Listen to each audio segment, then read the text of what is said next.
आयुर्वेद आणि भगवद्गीतेत सांगितलेली तत्वे आचरणात आणल्यास रोग बरा झाल्याशिवाय राहणार नाही, असं प्रतिपादन ज्येष्ठ आयुर्वेदाचार्य डॉक्टर बालाजी तांबे यांनी केले.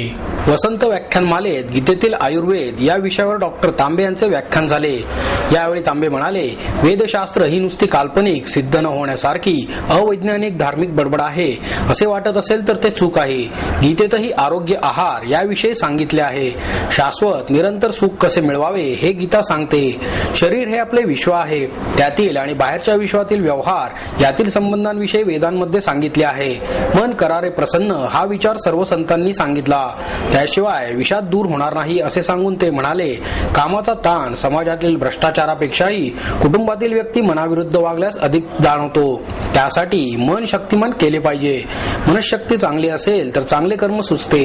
मनाच्या एकाग्रतेमुळे निर्णय घेण्याची क्षमता वाढते असे गीता सांगते. पुढे ते म्हणाले, गोळ्या घेऊन रोग पूर्ण बरा न होता काही काळापुरता झाकला जातो. रोग मुळातून जाण्यासाठी शरीर, मन, जीव, आत्म्याची शुद्धी केली पाहिजे. शरीरात अग्नीचे संवर्धन होणे ही आजची सगळ्यात महत्वाची गोष्ट आहे. शरीर ही परमेश्वराला भेटण्याची जागा आहे. मग ते कृश करण्याचे पाप आपण का करतो? बारीक होण्याच्या नादात कमी खाल्ल्यामुळे हार्मोन्सचे, अग्नीचे संतुलन बिघडते. अग्नी संतुलनासाठी योग प्राणायाम करणे गरजेचे आहे. इंद्रिये आपल्या आपल्या विषयाकडे धावतात. इंद्रियांमधील आम, अशुद्धी दूर करण्याचे काम आयुर्वेद करते. आहाराविषयी मार्गदर्शन करताना डॉक्टर तांबे म्हणाले, सकाळी पोट भरून गरम नाश्ता, दुपारी त्यापेक्षा जास्त जेवण, सायंकाळी दूध किंवा गोड फळ असा थोडासा आहार, तर रात्री सूप किंवा डाळ भात असा दिवसाचा आहार असावा. आपली प्रकृती वात, पित्त, कफ यातील कोणत्या प्रकारची आहे हे समजून घेऊन आहार घ्यावा. रोज 6 ते 7 तास झोप होणे महत्वाचे आहे. त्याशिवाय झोपल्यास रोगाला निमंत्रण देण्यासारखे आहे असेही त्यांनी शेवटी नमूद केले. दुरुस्तीसाठी गेले अनेक दिवस बंद असलेले बालगंधर्व रंगमंदिर प्रेक्षकांच्या सेवेत पुन्हा एकदा रुजू झाले आहे.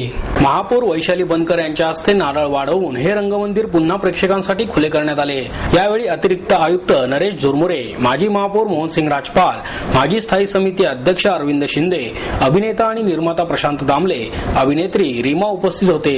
यावेळी हे रंगमंदिर पुन्हा खुले होत असल्याबद्दल महापौर वैशाली बनकर यांनी आनंद व्यक्त केला. दुरुस्तीचे काम बरेचसे पूर्ण झाले असून उरलेले काम 8 दिवसात पूर्ण केले जाईल असे आश्वासन झुरमुरे यांनी यावेळी दिले. शिंदे, प्रशांत दामले, रीमा यांनीही हे नाट्यगृह पुन्हा सुरू झाल्याबद्दल आनंद व्यक्त केला. वातानुकूलन यंत्रणेत झालेला बिघाड, छताची गळती आणि मुख्य म्हणजे खुर्च्यांची अतिशय वाईट स्थिती यामुळे बालगंधर्वच्या दुरुस्तीचे काम हाती घेण्यात आले होते. या कामासाठी गेल्याच वर्षी निधी मंजूर झाला होता, पण अतिशय व्यस्त वेळापत्रकामुळे हे काम हाती घेण्यात आले नव्हते. मात्र याबद्दल प्रेक्षक, माध्यमे आणि नाट्य निर्मात्यांनी आवाज उठवल्यावर आणि आर्थिक वर्षात वापरला नाही तर निधी वाया जाण्याची शक्यता निर्माण झाल्यावर या दुरुस्तीला सुरुवात करण्यात आली होती. नाट्यगृह पुन्हा सुरू झाल्यानंतर सासू माझी ढासू या नाटकाचा प्रयोग सादर करण्यात आला. बालगंधर्व रंगमंदिराचं नूतनीकरणाचं काम पूर्ण झालेलं आहे. काही प्रमाणात थोडंसं आपलं काम बाकी आहे, पण ज्यांच्यामुळे हे थिएटर चालू करतं ते प्रेक्षागृह उत्तम करण्यात आलेलं आहे. त्याबद्दल महानगरपालिकेचे आणि आमचे मॅनेजर परदेशी साहेब यांचे मी खूप मनापासून आभार मानतो. कारण त्यानिमित्ताने एक नूतनीकरण झालं आणि वरच्या रूफटॉपमधून काही पाणी येत होतं तेही थांबले.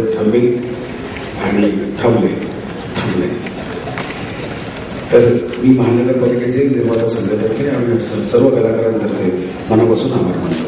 नगरपालिकेच्या तातडीने काम पूर्ण केले त्याबद्दल सर्वांचे मनापासून आभार.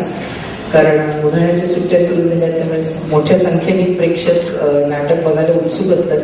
ते लक्षात घेऊन ही पावलं उचलली गेली.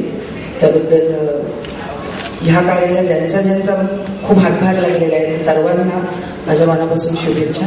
कालावधीमध्ये या सर्व अधिकारी वर्ग आणि कर्मचारी वर्ग यांनी युद्ध पातळीवर हे लवकरात लवकर काम संपवून आता ज्या उन्हाळ्याच्या सुट्ट्या लागलेल्या आहेत त्या सुट्ट्यांमध्ये आपल्या पुणेकर रसिकांना जो जास्तीत जास्त लवकर हे उपलब्ध करून दिलेलं आहे त्याबद्दल मी त्यांचे सर्वांचे आभार मानते. त्याचप्रमाणे जे काही थोडीशी कामं बाकी आहेत ती निश्चितपणे 8 दिवसाच्या आत पूर्ण होतील अशी या ठिकाणी मी सासू माझी ढासू या नाट्यप्रयोगाला मी सर्व पुणेकरांच्या वतीनं शुभेच्छा देते. धन्यवाद. मागण्या मान्य न झाल्यास फेडरल बँक एम्प्लॉईज युनियनच्या वतीने देशव्यापी आंदोलन करण्यात येईल असा इशारा फेडरल बँक एम्प्लॉईज युनियनचे राष्ट्रीय अध्यक्ष के.एस. राव यांनी दिला. फेडरल बँकेत लिपिकांच्या 1850, शिपायांच्या 650 तर सफाई कर्मचाऱ्यांच्या 650 जागा रिक्त आहेत. अपुऱ्या कर्मचारी संख्येमुळे बँकेच्या सेवेचा दर्जा खालावत चालला असून थकीत खात्यांमध्ये वाढ होत आहे. यामुळे रिक्त पदांवर त्वरित भरती करण्यात यावी तसेच स्थानिक उमेदवारांना प्राधान्य देण्यात यावे या प्रमुख मागणीसाठी स्थानिक पातळीवर सुरू असलेल्या आंदोलनात राव यांच्यासह युनियनचे सहाय्यक सचिव विलास कदम, ज्येष्ठ बँक कर्मचारी नेते शैलेश टिळेकर, दीपक पाटील, उमेश राजुरीकर, सुहास सुतार, राजेंद्र जोशी, अवधूत लकडे, चेतन जोशी, अवधूत गोलीवडेकर, सचिन मुळेकर आदी उपस्थित होते.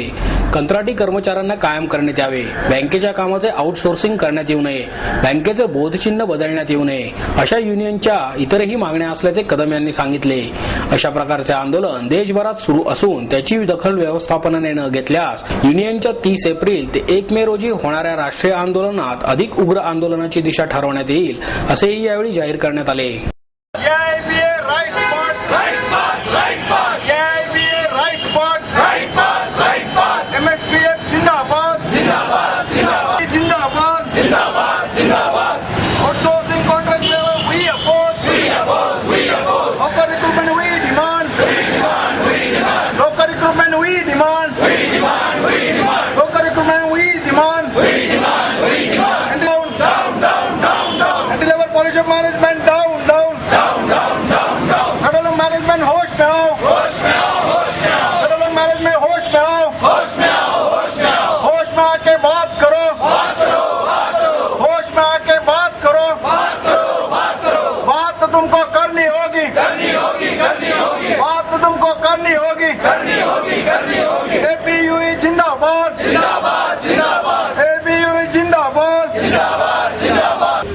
अच्छा, फेडरल बैंक एम्प्लॉयज यूनियन की मेंबर्स पूरा देश में एजिटेशन शुरू किया है.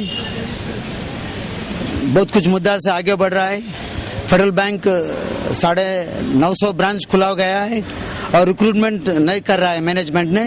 हमारा पहला दावी डिमांड है कि क्लरिकल स्टाफ को रिक्रूट करो और प्यून कैटेगरी स्टाफ को रिक्रूट करो और सफाई कर्मचारी को रिक्रूट करो. ये हमारा 3000 की कर्मचारी को रिक्रूटमेंट करने का मैक्सिमम हमारा रिक्रूटमेंट के लिए पहला मुद्दा है और डिमांड है. उसके बाद में है कि और कस्टमर सर्विस अच्छा नहीं हो रहा है because of lack of sufficient staff. Customer की सर्विस इफेक्ट हो रहा है. कस्टमर की सर्विस इंप्रूव करने के लिए स्टाफ रिक्रूटमेंट बहुत एसेंशियल है. और दूसरा बात है हमारा बैंक का एम्बलम चेंज करने की कोशिश जारी है मैनेजमेंट, उसको भी हम विरोध कर रहा है. ये तो हमारा केरला ट्रेडिशन है कि और अपना हिंदुस्तान का ट्रेडिशन है इंडस्ट्रियलाइजेशन और अपने फार्मर की देश है, ये एग्रीकल्चर की राष्ट्र है अपना देश ने. वो एम्बलम चेंज करने का हम अपोज कर रहा है. ये दूसरा डिमांड है.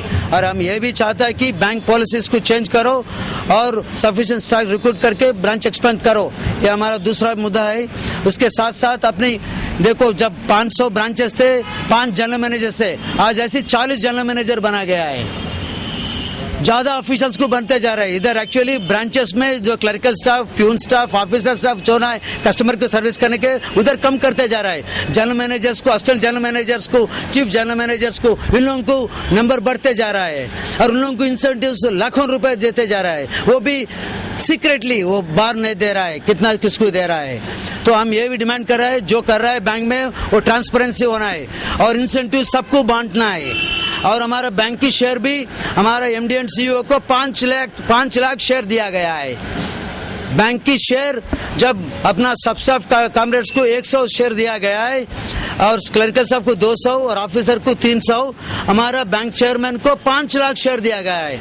ये तो 2 साल भी हुआ नहीं, उसको 5 लाख शेयर दिया गया है.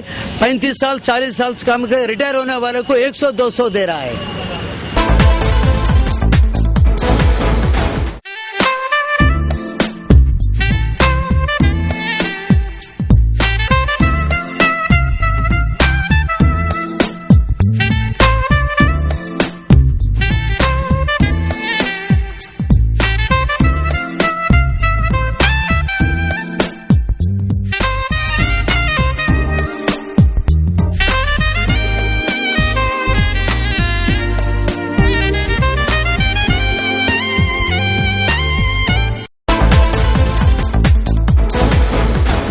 पाल्यांकडे आर्थिक किंवा भावनिक गुंतवणूक या दृष्टिकोनातून न पाहता पालकांनी त्यांना संधी निर्माण करून द्यावी असे आवाहन मानसोपचार तज्ञ डॉक्टर राजेंद्र बर्वे यांनी केले.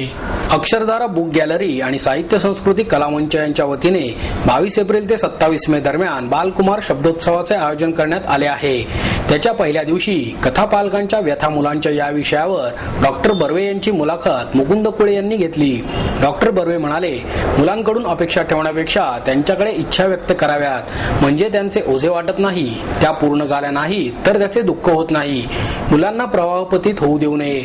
नकळतपणे भोवतालच्या घटना आणि अनुभवांमधून अधिक संस्कार घडत असतात. त्याची थोडीशी जाणीव पालकांना असायला हवी.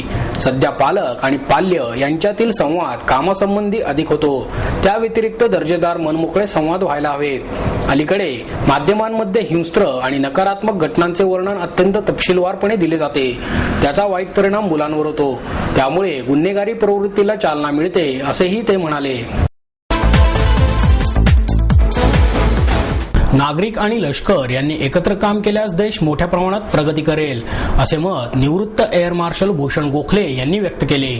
श्री अक्कलकोट स्वामी समर्थ ट्रस्टच्या वतीने आयोजित सांस्कृतिक महोत्सवाचे उद्घाटन अखिल भारतीय मराठी नाट्य संमेलनाचे अध्यक्ष श्रीकांत मोगे यांच्या हस्ते करण्यात आले. महापौर वैशाली बनकर, म्हाडाच्या पुणे विभागाचे अध्यक्ष अंकुश काकडे, राष्ट्रीय कबड्डीपटू दीपिका जोसेफ, डॉक्टर अविनाश इनामदार आणि ट्रस्टचे अध्यक्ष वीरेंद्र कराड यावेळी उपस्थित होते. गोखले म्हणाले, देशाचे संरक्षण करण्यासाठी आपले लष्कर सक्षम आहे. नागरिक आणि लष्कर यांच्यामध्ये मोठी ताकद आहे. या दोन्ही शक्ती एकत्रित काम करतील तेव्हा देश अधिक वेगाने प्रगती करू शकेल. सध्याच्या काळामध्ये त्याची नितांत गरज आहे. नाटक आणि नाट्य चळवळ याविषयीच्या आठवणी सांगून मोगे म्हणाले, स्त्रिया या देशाचे बलस्थान आहेत. हे आपल्या कर्तृत्वाच्या माध्यमातून त्यांनी सातत्याने सिद्ध केले आहे. त्यांच्या हातूनही या देशाची प्रगती होत आहे. उद्घाटनानंतर राजेश दातार आणि प्रज्ञा देशपांडे यांचा भक्तिगीतांचा कार्यक्रम झाला. सचिन जांभेकर, पराग माटेगावकर, डॉक्टर राजेंद्र दूरकर यांनी त्यांना साथ संगत केली. महात्मा बसवेश्वर या 2 अंकी नाटकाचा शुभारंभाचा प्रयोग 24 एप्रिल रोजी होणार आहे. महात्मा बसवेश्वर यांच्या जीवनावर आधारित भारती प्रोडक्शन निर्मित महात्मा बसवेश्वर या 2 अंकी नाटकाचा शुभारंभाचा प्रयोग येत्या 24 एप्रिल रोजी सायंकाळी 5 वाजता साने गुरुजी स्मारकात सादर करण्यात येणार आहे, अशी माहिती निर्माते राजेंद्र आलमखाने यांनी पत्रकार परिषदेत दिली. नाटकाच्या शुभारंभाचा प्रयोग विनामूल्य सादर करण्यात येणार आहे. राजेंद्र आलमखाने यांच्यासह महेश कंदारे, सिकंदर मुलानी, दिलीप आंग्रे, प्रवीण शेलार, नितीन कदम, विजय काळे, प्राची केसकर, रोहित धेंडे हे कलाकारांची भूमिका बजावणार आहेत. नाटकाचे लेखक पंडित कृष्णकांत नाईक हे असून संगीत आणि गायन स्वरमाधुरी ज्योत्स्ना गणपुले यांचे आहे. नाटकासाठी शाहीर दादा पासलकर, प्रताप मालेगावकर, दीपक रेगे यांचे विशेष सहकार्य लाभले आहे असेही यावेळी सांगण्यात आले.